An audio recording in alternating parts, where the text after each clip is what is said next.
Hello, नमस्ते, प्रणाम, गोड़ लागतनी। आप लोग कैसन बानी ज़रूर बताई। हम ठीके ठाक बानी, उतना भी स्वस्थ नहीं की लेकिन ठीके ठाक बानी।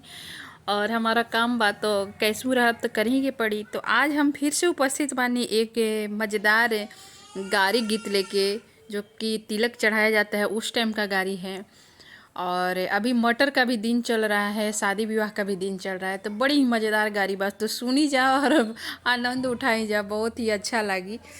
तनी खाला ये सरवा मटर पनीर, तनी खाला ये सरवा मटर पनीर, तनी खाला। कहीं लिट्टी रखल बा, कहीं चोखा रखल बा, कहीं लिट्टी रखल बा, कहीं चोखा रखल बा। तोहर बहिनी के दो दो समोसा रखल बा, तनी खाला ये सरवा मटर पनीर, तनी खाला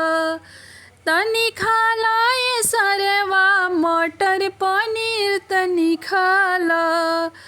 कहीं तड़का रखल बा, कहीं पुलाव रखल बा, कहीं तड़का रखल बा, कहीं पुलाव रखल बा।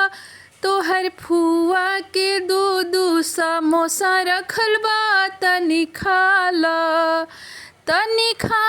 ये सरवा मटर पनीर, तनी खाला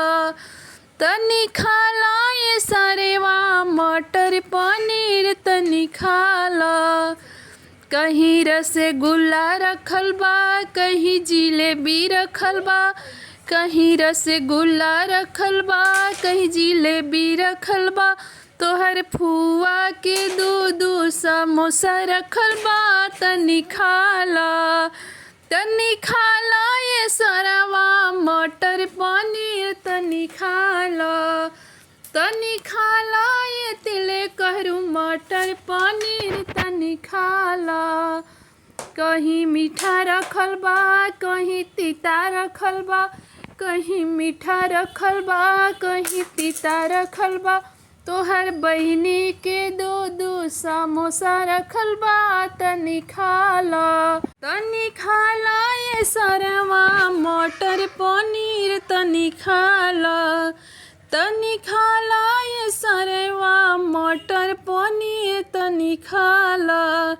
कहीं पापड़ रखल बा, कहीं चटनी रखल बा, कहीं पापड़ रखल बा, कहीं चटनी रखल बा। तोहर फुआ के दो दो समोसा रखल बा, तनी खाला ये सरवा मटर पनीर, तनी खाला ये सरवा मटर पनीर, तनी खाला।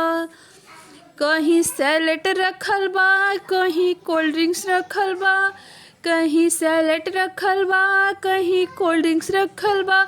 तोहर बहिनी के जोड़ा समोसा रखल बा, तनी खाला ये सरवा मटर पनीर, तनी खाला ये सरवा मटर पनीर, तनी खाला ये सरवा मटर पनीर, तनी खाला ये सरवा मटर पनीर,